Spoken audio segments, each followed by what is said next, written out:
Ob 22 so šole ponavadi prazne, ampak danes v Slovenskih Konjicah očitno ni tako.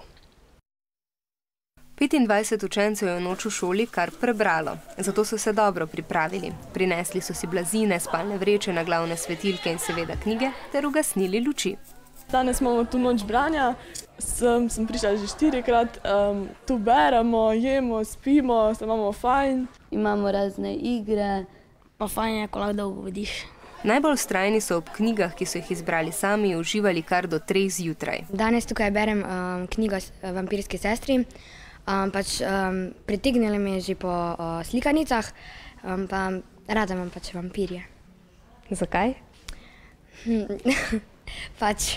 Nekateri so privlačni, pa rada imam take zgodbe. Všeč so mi napete knjige, kriminalke in knjige zgodbo. Čisto različne, ko mi pride pod roko, tisto pa vzamem. Knjižni okusi so različni, želje po količini prebranih besed tudi, vsi pa se strinjajo, da je brati v skupini bolje, kot brati sam.